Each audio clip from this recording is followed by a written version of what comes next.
Hello, good evening, it's Matt Rogers. The time is now 5:40 PM on Thursday the 15th of the 6th 2017, and in today's topic we're going to talk about Nibiru, the ancient planet X.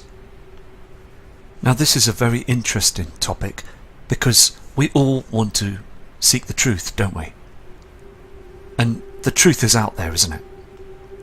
There are also many revelations to references about Armageddon and Wormwood, or some kind of apocalyptic event that we always hear about in ancient times, also being tied to things like the Great Flood. Now a lot of this information was talked about in the Old Testament and even Hebrew. Even the Old English Testament, the King James Testament, as collocated versions of a much longer version of creation, found in the original stone versions of the Sumerian culture. And this is really the term of Nibiru, the planet of crossing, starts to come into play. And also anybody that's learned about these topics of Planet X and Nibiru looking online can see that there's been a vast amount of interest in search for this ancient Planet X. We'll also talk about the modern coming of the Planet X in another video. And this evening we want to just specifically point at the ancient version of the Planet X history with the Sumerians. Also the knowledge of when this object, Nibiru, was up there in the skies and people noticed it back in the past, and what huge problems it had in its ancient past of these people.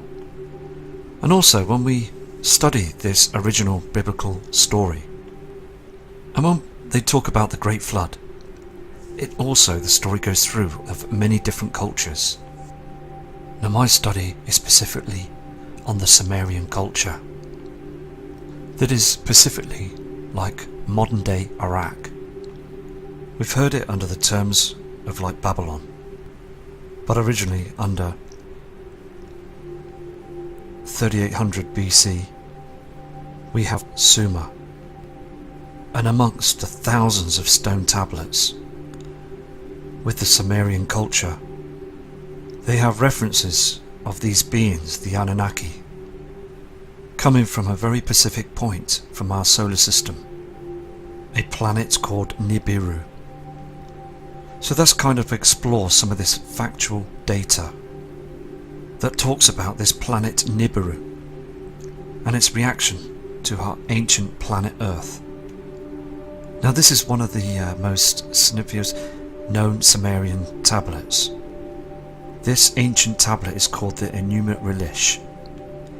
It consists over several tablets.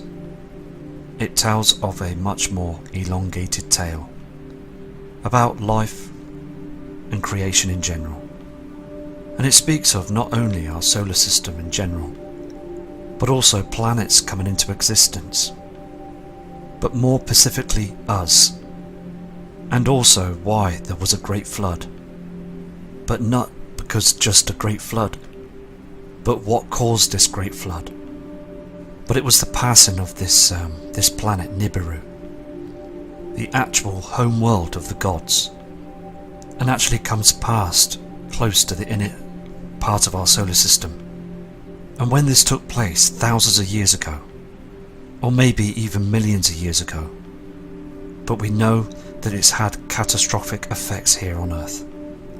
So the Illuminash tablet has very interesting text, because it simply tells us all the relevant information that we need in this Sumerian version that we find in the Hebrew and the New Testament, English in the biblical tales. For instance, 7 days of creation in Genesis, and also there were 7 tablets in creation in part of this much longer epic of this tablet, the Enuma Elish. See, we must understand about these biblical references of the Great Flood, and speaking of times, of giants upon the earth. Most of this information, of these consolidated stories, coming from the original hieroglyphs, and these are just derivative stories from the original texts that we find in the Sumerian versions. So we all want to ask questions: what caused the Great Flood? With Nibiru passing Earth in the past, and we've seen that it's had gravitational effects of here on Earth. It has caused a Great Flood in the past. Now if we look at some of this evidence, not only of this knowledge of the flood, but the history goes way back into the Sumerian times. There is an actual tablet on display in the British Museum as being one of the Sumerian flood tablets. And just like Noah in the English Bible, we also have a version in Sumerian, where a Sumerian man, Upapistine, was a chosen man by the Anunnaki, a Sumerian god, to build a large craft for his family and plants and animals from the region, and load it onto this ship from the large flood that's going to be taking place. And in this version of the Illuminanish, in a much longer epic that also explains about when Nibiru passes by Earth in the past, it caused one of the greatest size ice sheets to crack off. It's like having a large piece of ice in your hand and throwing it into a glass of water, where all the water levels around the world just raised instantly. So we have a much longer story in the Sumerian book tablets than we do with our Bible now these days. The true explanation why we had a great flood, and it has to do with this ancient planet X, Nibiru, of passing by us with its huge gravitational effects, which caused massive ice sheets to crack off, and again that instantly raised our water levels around the world. We have to remember though that the Great Flood is still looked upon as great mythology. We're seeking out the evidence to instantiate this, for even further references, for checking through these Sumerian tablets that this actually did take place. I also have here on the screen this ancient evidence of a mapping system where there was knowledge of all of the continents, extending well into our history, well beyond our ability to aerial document, of pieces of topography. Now this ancient map, the Paris map, you can see the original document now on the screen, is very interesting because it has a very detailed image of the North and South Pole, all the land masses and all the continents. It even has the details of the types of animals that live within those regions, and no one has an understanding to actually accurately map the topography that goes way back into our history. And there were several maps that were like this. There was also the Phineas map. See, the Phineas map is substantial interest because it shows the actual topography of the landmass underneath the ice. Now we've really got to get our heads around this one, because we've got to now realise that there is a mile thick of ice, and suddenly now we have maps that are now depicting of what is underneath the ice. So there's no way they could have known that they've had an aerial advantage to see this, let alone the ability to accurately pick the landmass underneath the ice. Now when we hear this idea of an ancient planet X, we have to understand, or of Nibiru, that the Sumerian version of our solar system, not much but a slightly different view of how we classify the planets now, today. We think that Earth is the third planet from the Sun, where if you look at this model of the planets coming from the outer solar side of the system, whereas really Earth is then the 7th planet. Sacred number 7 and 7 days in a week. It's just a very interesting number. This image isn't to scale, it's just artist imagery. Was the Sumerian version of the solar system was 12 planets.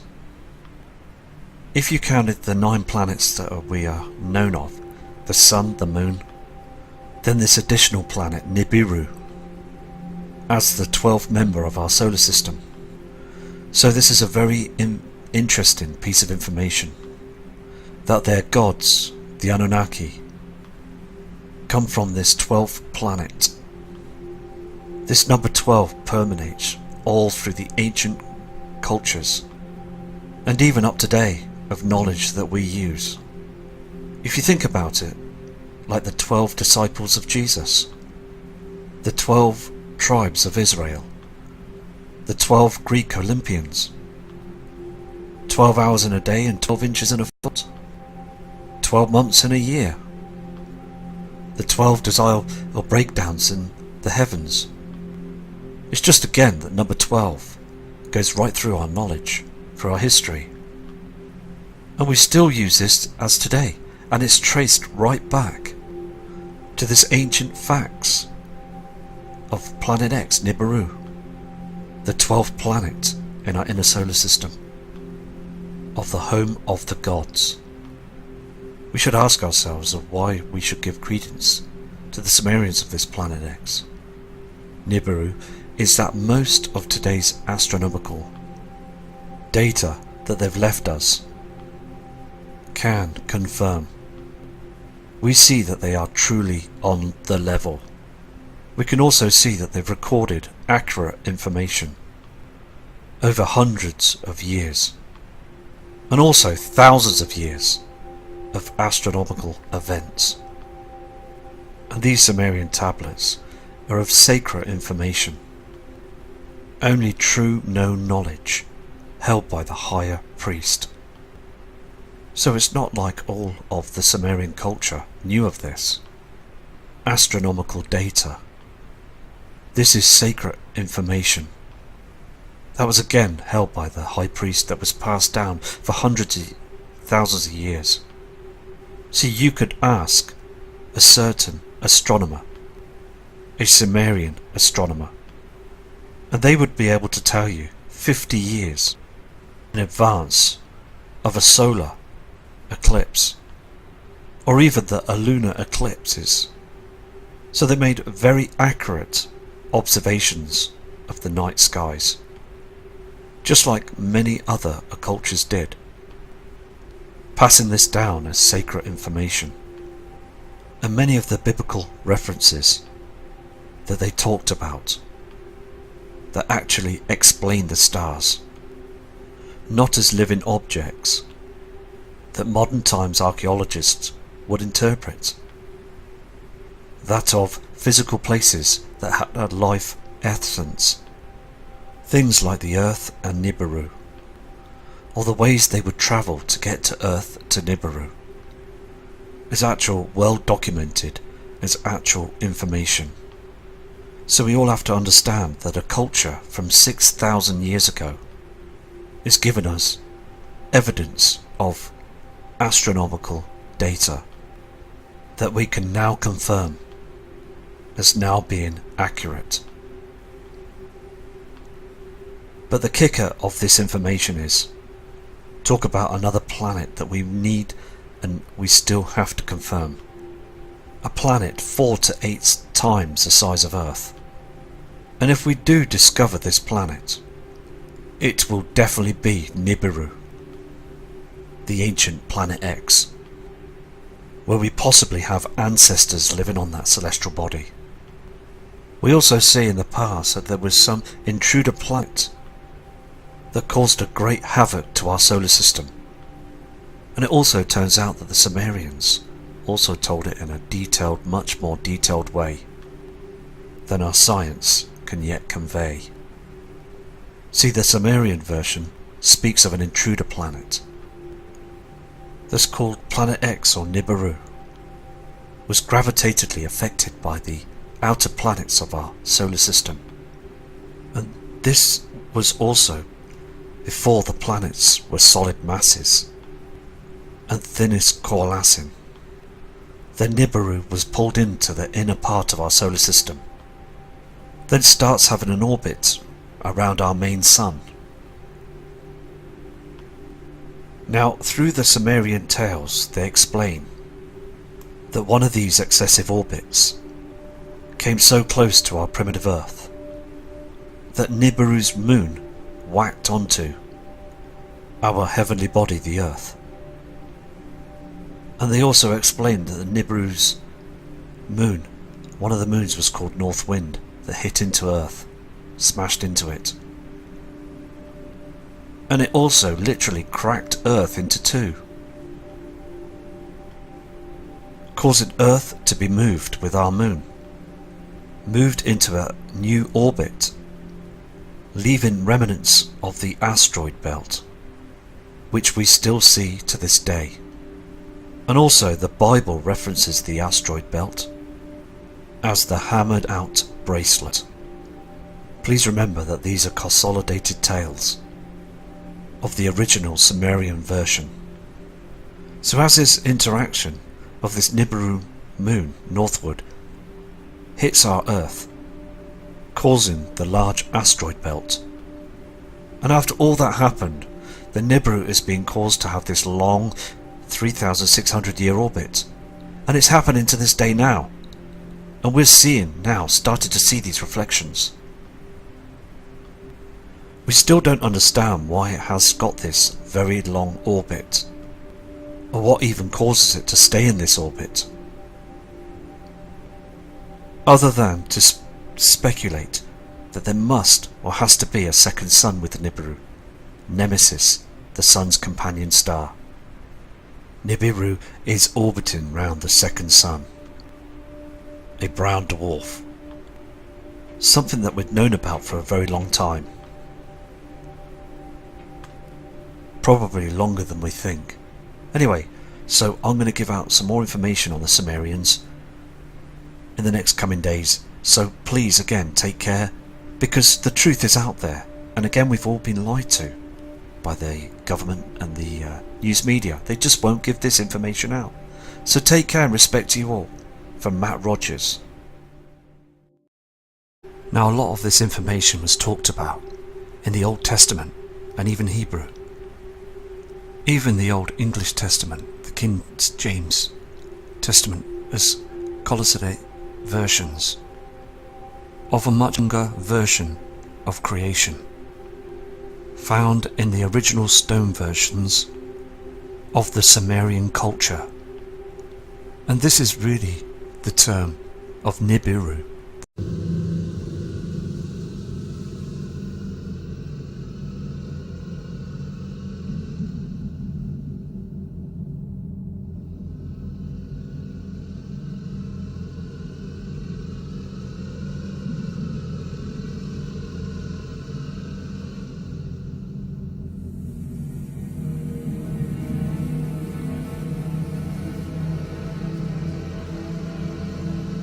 The planet of crossing starts to come into play, and also anybody that's learned about these topics of Planet X and Nibiru looking online can see that there's been a vast amount of interest in search for this ancient Planet X.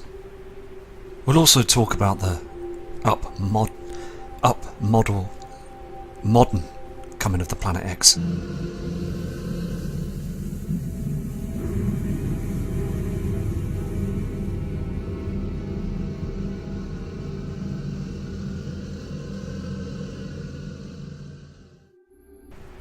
Hello, good evening, it's Matt Rogers. The time is now 5:40 PM on Thursday the 15th of the 6th 2017, and in today's topic we're going to talk about Nibiru, the ancient Planet X.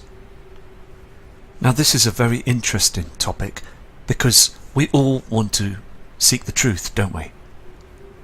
And the truth is out there, isn't it? There are also many revelations to references about Armageddon and Wormwood or some kind of apocalyptic event that we always hear about in ancient times, also being tied to things like the Great Flood